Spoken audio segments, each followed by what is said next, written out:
ప్రజా engineer syndicate సొంతిల్లు కార్యక్రమంలోకి తిరిగి స్వాగతం. ప్రస్తుతం వైజాగ్ లో సొంతింటి కల నెరవేర్చుకోవాలంటే ఎంత పెట్టుబడి పెట్టాలి? అసలు విశాఖలో ఏ ప్రాంతాల్లో అపార్ట్మెంట్స్, ఇళ్ల స్థలాల ధరలు ఎలా ఉన్నాయి? ఎటువైపు వేగంగా అభివృద్ది చెందుతోంది? అసలు మధ్యతరగతి జనానికి అందుబాటులో ఉన్న ప్రాంతాలేంటో ఇప్పుడోసారి చూద్దాం.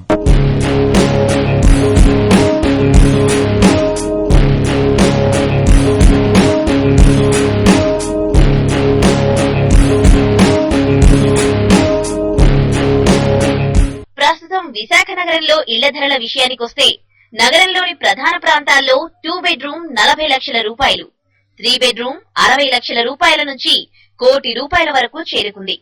నగరం వెలుపల మధురవాడ, సుజాతానగర్, కూర్మానపాలెంలో స్క్వేర్ ఫీట్ ₹2000, నగరంలో మురళీనగర్, మాధవదార, మర్రిపాలెం ఏరియాలో ₹3500 వరకు స్క్వేర్ ఫీట్ ధర పలుకుతోంది. Beach road, Pandurangapuram, Killampudi layout, Lawson bay colony, east point కాలనీలో స్క్వేర్ ఫీట్ ధర ₹5000 వరకు చేరుకుంది. ఒకప్పుడు ఏంటంటే అవుట్స్కర్ట్స్ లో క్వాలిటీ సరిగ్గా ఉండేది కాదు. ఇప్పుడు సిటీ బిల్డర్స్ అందరూ వెళ్ళి అవుట్స్కర్ట్స్ లో ఈవెన్ చాలా చక్కగా కడుతున్నారు ఇన్ ఆల్ స్పెసిఫికేషన్స్.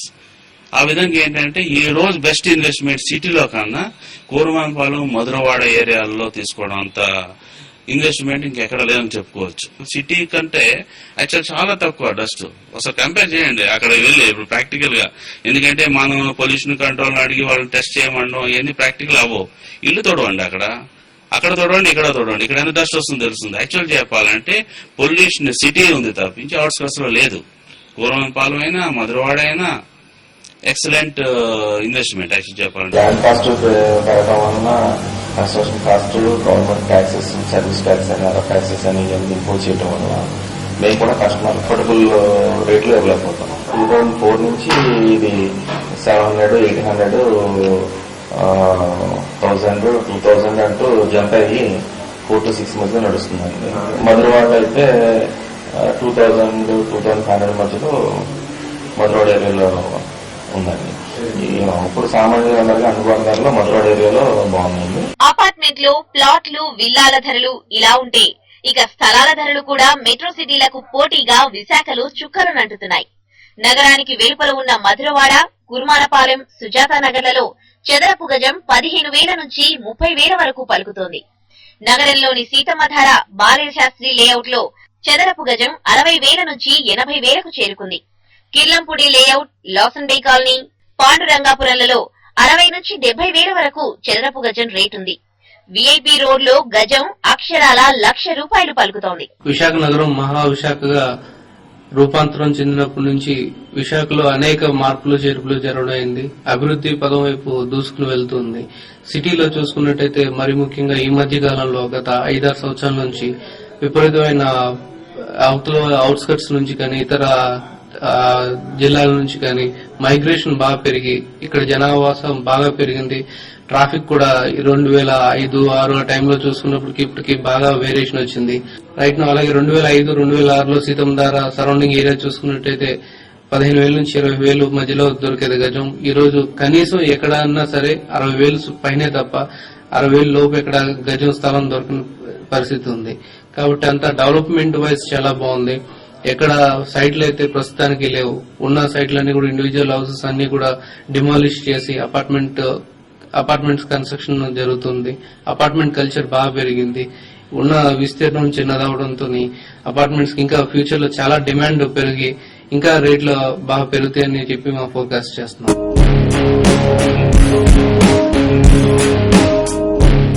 నగర జనాభా రోజు రోజుకి పెరగడంతో పాటు ట్రాఫిక్ సమస్య ఎక్కువ అవుతుండటంతో నగరానికి కొద్దిగా దూరంగా ఉండేందుకు జనం ఆసక్తి చూపిస్తున్నారు.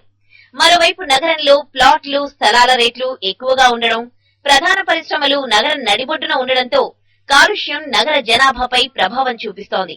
దీంతో నగరానికి ఆమడ దూరంలో ఉన్న మధురవాడ, కూర్మానపాలెం ప్రాంతాల్లో నివాసం ఉండేందుకు ఆసక్తి చూపుతున్నారు.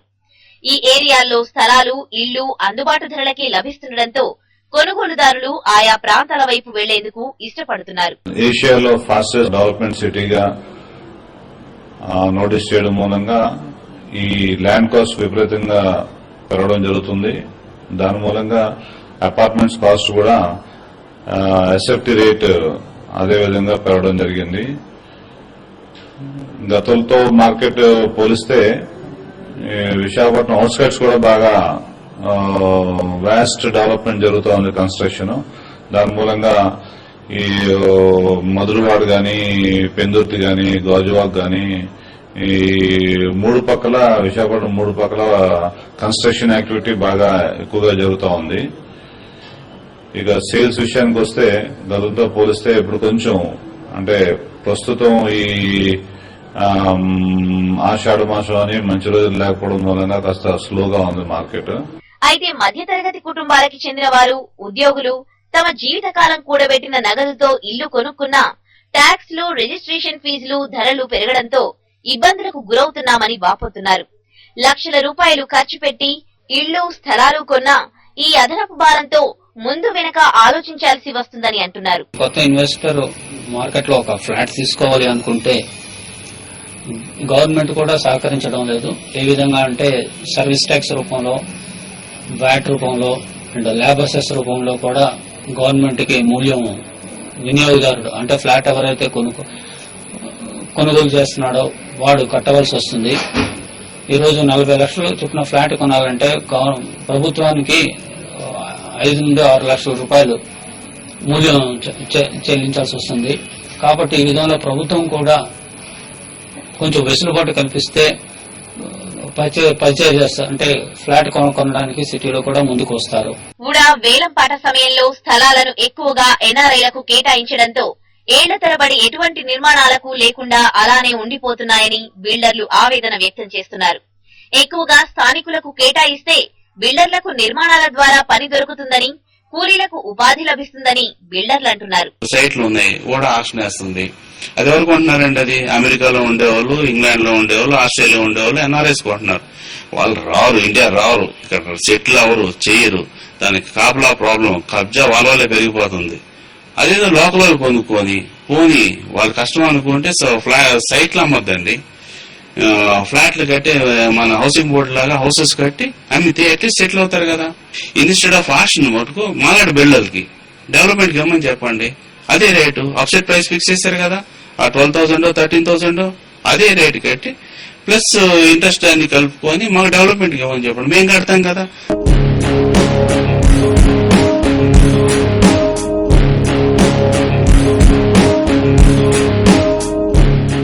ప్రత్యేక రాష్ట్ర డిమాండ్ నేపథ్యంలో విశాఖలో రియల్ ఎస్టేట్ వ్యాపారం ప్రస్తుతం నిలకడగా ఉన్నా భవిష్యత్తులో పుంజుకుంటుందని రియల్ ఎస్టేట్ వ్యాపారులు ఆశాభావం వ్యక్తం చేస్తున్నారు.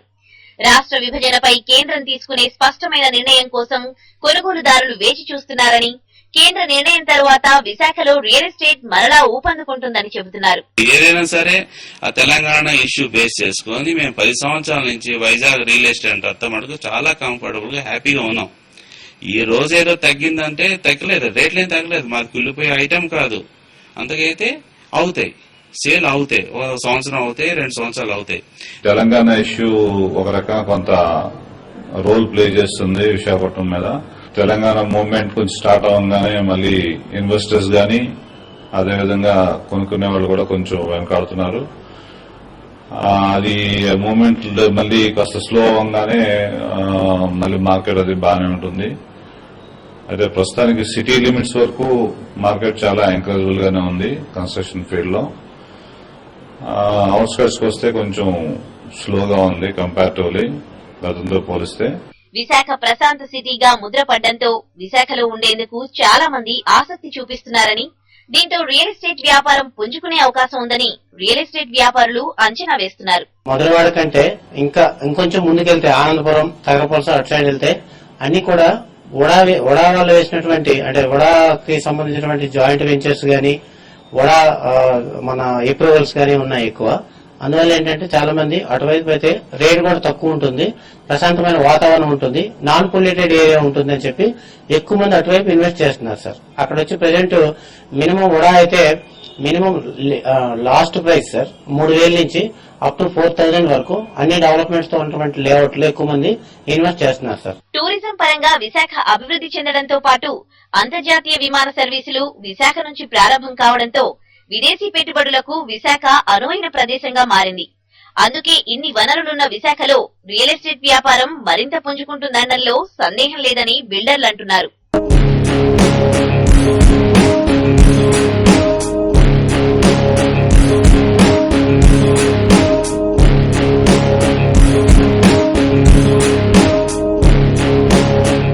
ఇది ఈ వారం ప్రజా ఇంజనీర్ సిండికేట్ సొంతిల్లు. వచ్చే వారం సొంతిల్లు కార్యక్రమంలో మళ్లీ కలుద్దాం. అంతవరకు సెలవు, నమస్తే. వర్జిన్ కౌంటీ పేరుతో విల్లాస్ నిర్మిస్తున్నారు. 40 లక్షల రూపాయలకే 200 గజాల స్థలంలో విల్లా ఇస్తున్న ఘనత ప్రజలకు దక్కుతుంది.